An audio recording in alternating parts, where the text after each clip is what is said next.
There are experiences happening to you that you can't explain to anyone.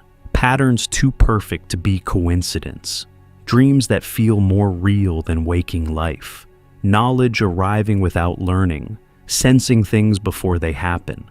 Carl Jung spent his entire career studying these phenomena, and he made a shocking discovery. These aren't symptoms of losing your mind.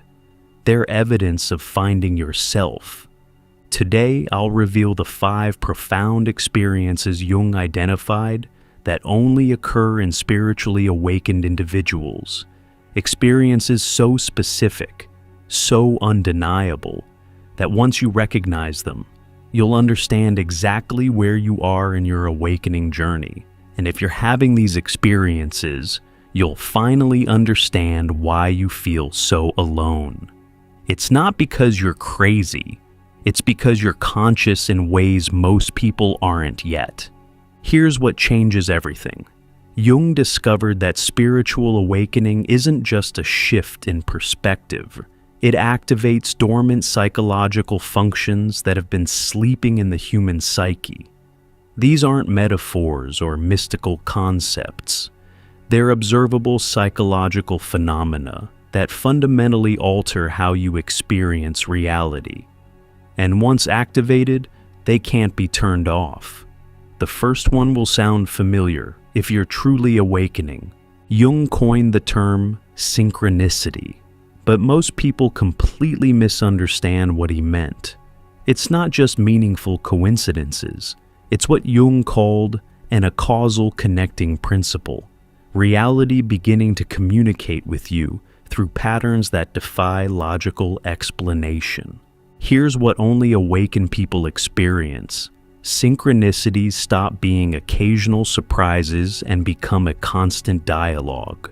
You think of someone and they call within minutes. You have a question and a stranger mentions the exact answer in passing. You see repeating numbers, 1111, 333, 444. Not occasionally, but multiple times daily. Books fall off shelves open to the exact passage you need. Songs contain messages that speak directly to your situation. Jung documented this extensively in his own awakening. He wrote, "Synchronicities are not random. They are the universe becoming conscious of itself through you." But here's what he discovered that changes everything. Synchronicities only intensify for those whose consciousness has reached a specific threshold. It's like tuning into a frequency that was always broadcasting, but you couldn't hear before. One of Jung's patients, a rational scientist, described it perfectly. "I used to live in a world of cause and effect. Now I live in a world of meaning and connection. Every day feels like reality is having a conversation with me through seemingly random events that are anything but random. A billboard answers my morning question. A bird appears at the exact moment I need confirmation. My dead grandmother's favorite song plays when I'm making the decision she would have guided me through." But here's the part that only awakened people understand. You can't force synchronicities. The moment you try to make them happen or use them for ego purposes, they stop. They only flow when you're aligned with what Jung called the self, your deepest truth. It's like reality itself can tell when you're being authentic versus when you're performing.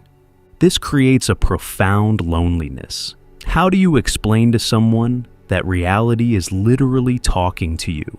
That you're not seeing signs everywhere because you're delusional, but because you've become conscious enough to perceive the interconnected web Jung called the unus mundus, the unified field underlying all existence.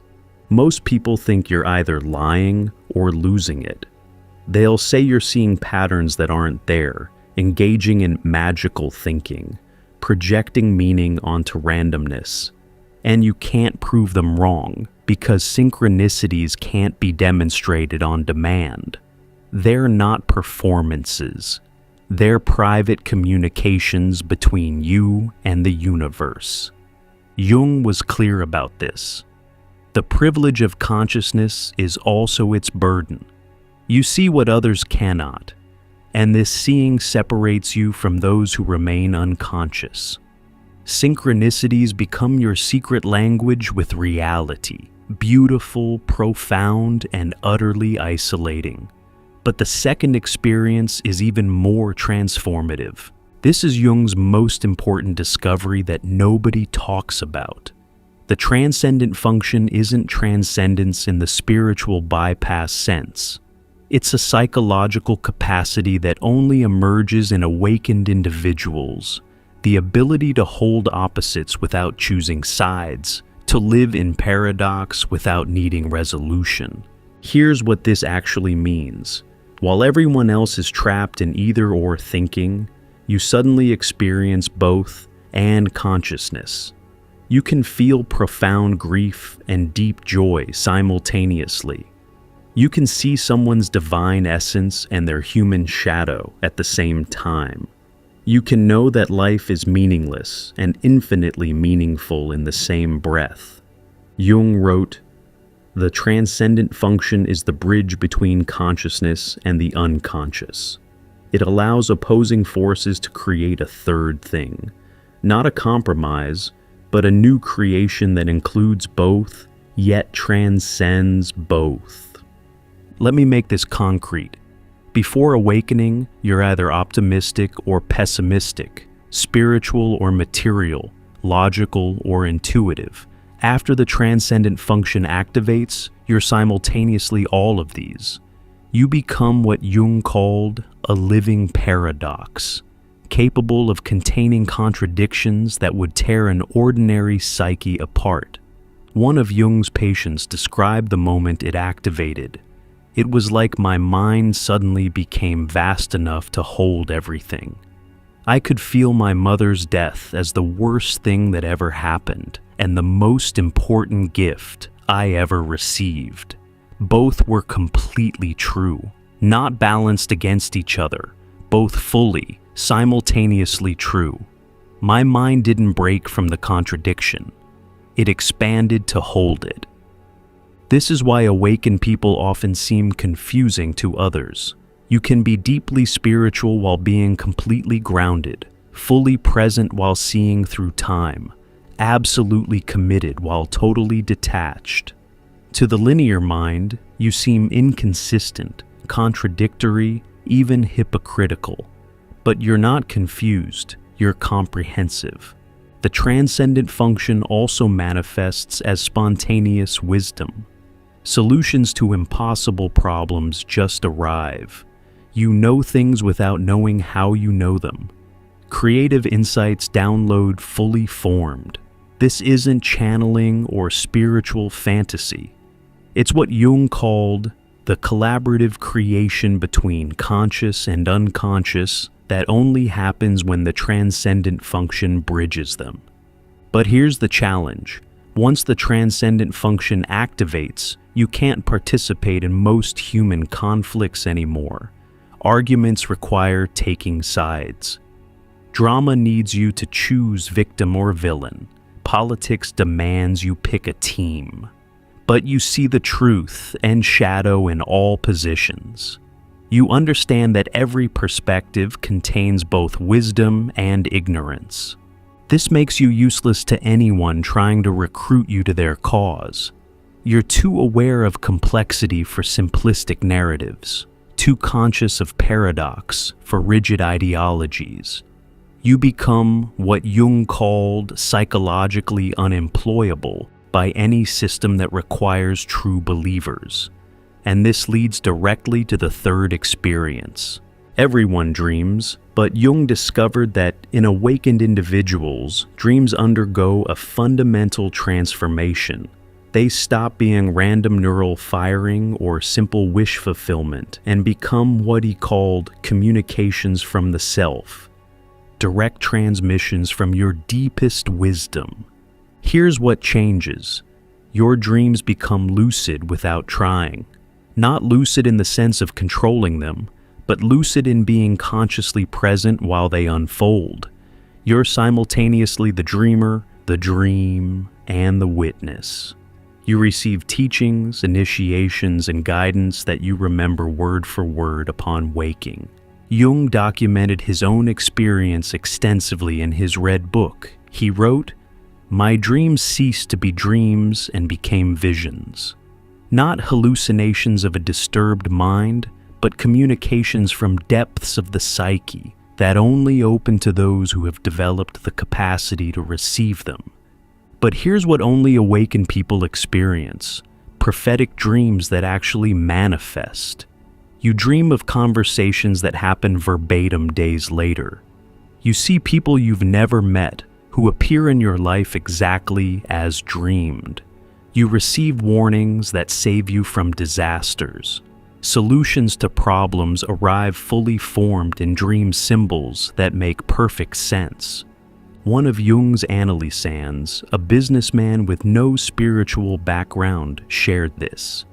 "I started having dreams that came true, not symbolically, literally. I dreamed my brother calling about our father's heart attack 3 days before it happened. I dreamed the exact conversation with my boss about a promotion, down to his tie color, a week before it occurred. I can't tell anyone because they'd think I'm delusional, but I'm not predicting the future. I'm remembering it from my dreams." Even more profound are what Jung called big dreams. Dreams so powerful they change your entire life trajectory. These aren't ordinary dreams you analyze for meaning. They're initiatory experiences that transform you at the cellular level. You wake up fundamentally different. You've been somewhere, met something, undergone an ordeal that was more real than physical reality. Jung identified specific markers of awakened dreaming, encounters with luminous beings who teach through presence rather than words, journeys through landscapes that exist nowhere on Earth yet feel like home, symbols that carry such profound meaning that seeing them changes how you understand existence. Deaths and rebirths so vivid you wake up feeling you've actually died and returned. But here's the isolating part. These dreams are incommunicable. You can describe them, but you can't transmit their essence. It's like trying to explain color to someone who's never seen. The dreams carry a quality of the sacred, the numinous, what Jung called the holy. And this quality can't be conveyed through words. You might try sharing them, but you see the blank looks, the polite nods, the subtle disconnection. People either think you're making it up or reading too much into normal dreams.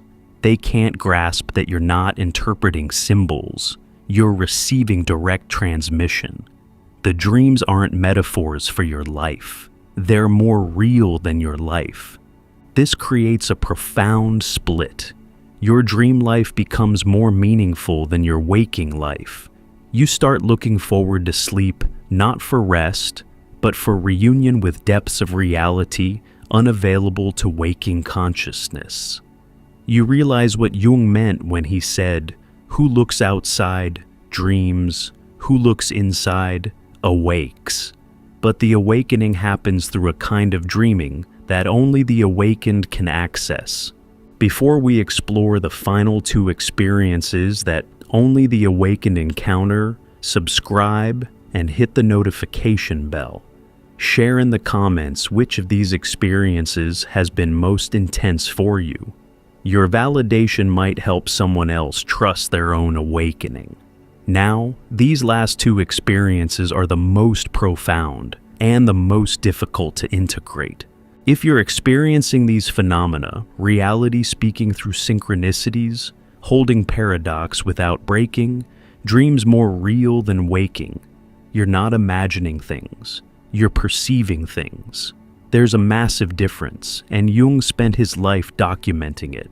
This is Jung's most radical insight that modern spirituality completely misunderstands.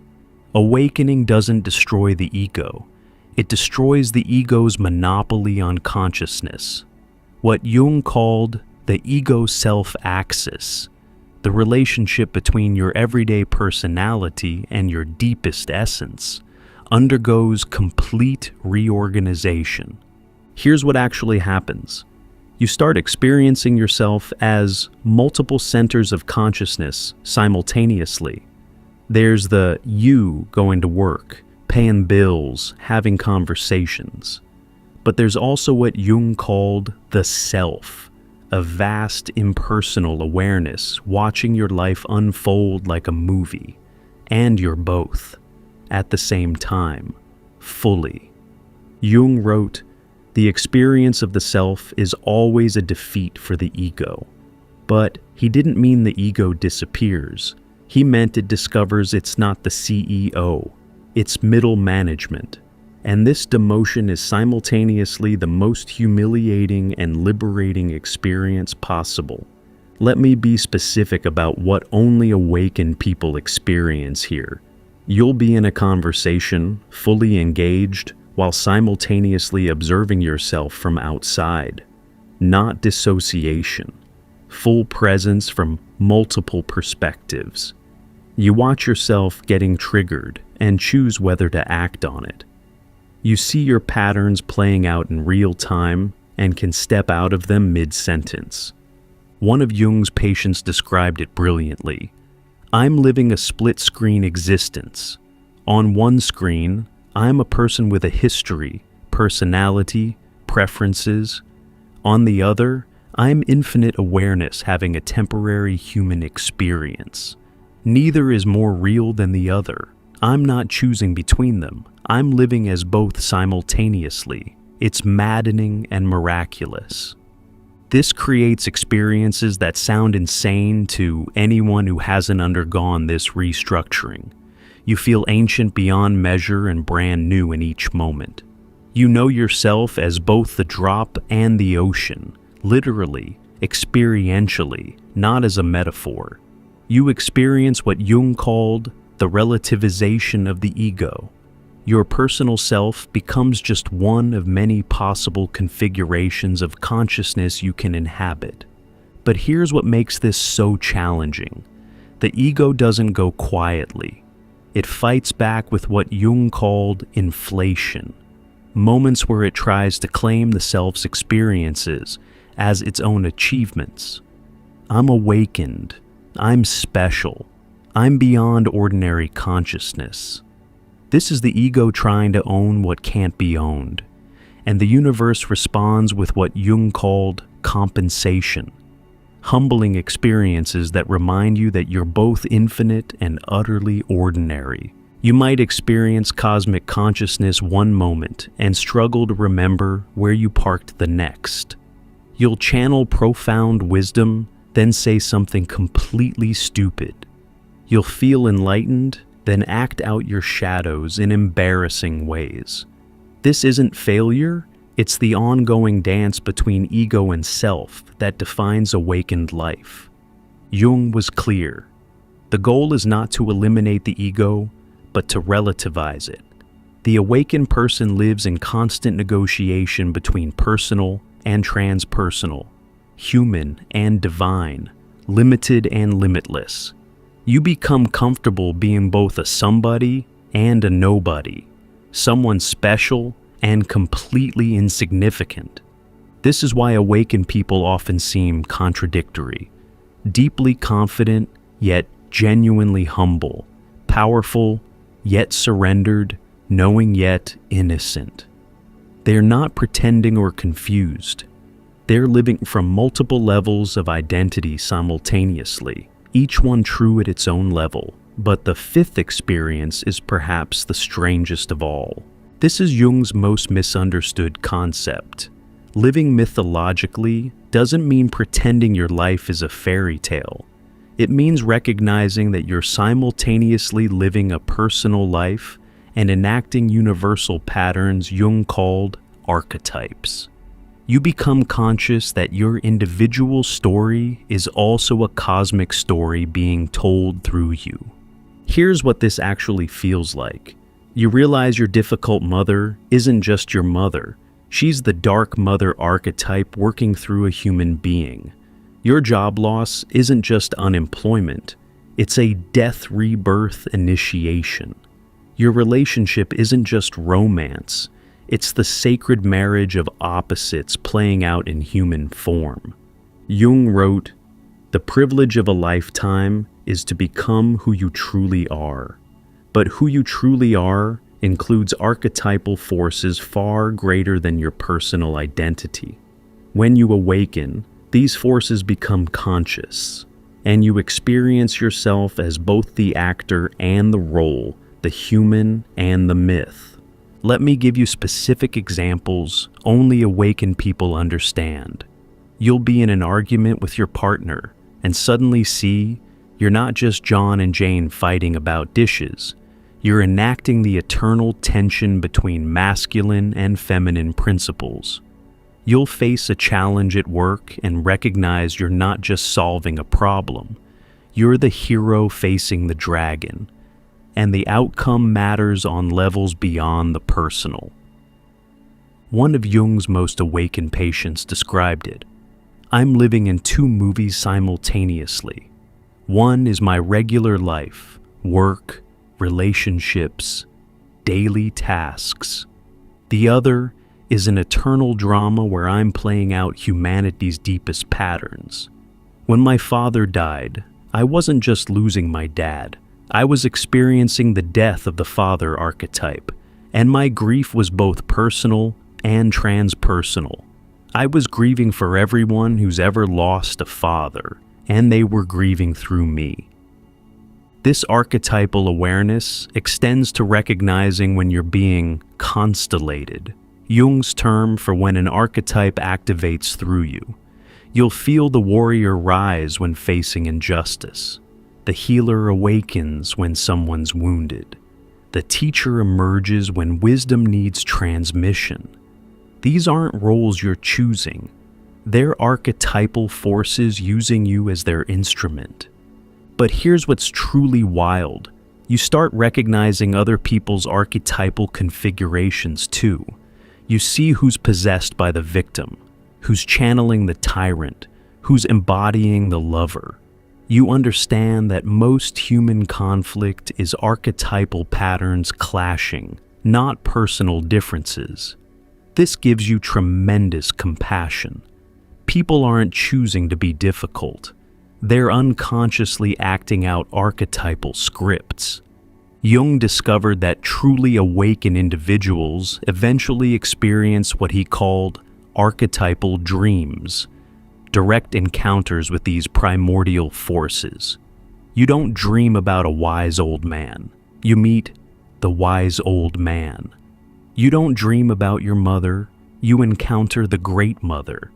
These beings are more real than dream figures. They're living psychological forces that exist independently of your personal psyche. The mythological life also means recognizing what Jung called your personal myth, the unique story your soul is here to live. This isn't your ego's ambition or society's expectation. It's the deep pattern encoded in your psyche from birth, what Jung called your innate destiny. You discover you're not making your life up as you go. You're uncovering a story that was always there, waiting to be lived. This creates the strangest experience of all, prophetic living. You start sensing what's coming in your story before it arrives, not because you're psychic, but because you're conscious of the mythological pattern unfolding. You know the dark night of the soul is coming before the crisis hits. You feel the call to adventure before the opportunity appears. You recognize the threshold guardian before the test arrives. Here's what Jung understood that changes everything. These 5 experiences aren't random spiritual phenomena. They're symptoms of humanity's next evolutionary leap. Each awakened individual who experiences them is participating in what Jung called the collective individuation of mankind. Think about what these experiences actually mean. Synchronicities reveal an interconnected universe responding to consciousness. The transcendent function shows the psyche evolving beyond dualistic thinking. Prophetic dreams suggest time isn't what we think it is. The ego-self axis restructuring demonstrates consciousness isn't confined to personality.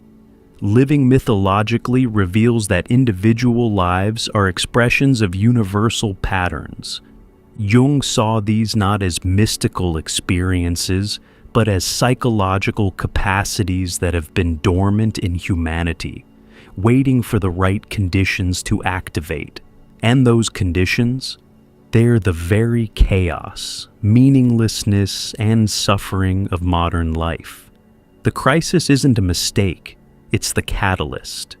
He wrote, "The spiritual problem of modern man forces him to experience these things, not because he seeks them, but because consciousness itself is evolving, and these are the symptoms of its evolution. This is why you can't go back once these experiences begin. You can't unexperience synchronicity once you've lived in constant dialogue with reality. You can't return to either, or thinking once the transcendent function activates. You can't have ordinary dreams once you've received transmission from the self. You can't live only as ego once you've experienced the self. You can't see life as random events once you've recognized the mythological patterns." Jung called this the irreversibility of consciousness. Each awakening experience changes your psychological structure permanently. You're not the same species anymore, psychologically speaking. You've evolved into what Jung called modern man in search of a soul, but having found it, you discover it's vaster than anything you imagined. This is profoundly isolating. You're living in a different reality than most people around you. Not a better reality, a more comprehensive one. You see what they see, but you also see what they don't. You experience what they experience, plus dimensions they can't access. You're like someone with color vision in a world where most people see in black and white. You can't prove colors exist to those who can't see them. But here's Jung's most important insight. These experiences aren't meant to separate you from humanity, but to serve it. Each person who develops these capacities becomes what he called a beacon of consciousness for the collective. Not through teaching or preaching, but through living. Your very existence as someone experiencing these realities makes them more possible for others. Jung believed we're in a race between consciousness and catastrophe. Either enough individuals awaken to these experiences to shift the collective, or humanity remains trapped in unconscious patterns that lead to destruction. Each person who develops synchronistic awareness, transcendent function, prophetic dreaming, ego-self-axis, and mythological living adds to what Jung called the sum total of consciousness available to humanity. You're not having these experiences for yourself alone. You're having them for everyone who can't yet. You're pioneering psychological territories that will one day be common ground. What feels like isolation is actually profound service. What seems like personal awakening is collective evolution happening through you. If you're experiencing these 5 phenomena, if reality speaks to you through synchronicities, if you hold paradox without breaking, if your dreams are transmissions, if you live as both ego and self, if you recognize the myths living through you, you're not alone. You're part of what Jung saw as humanity's most important transformation.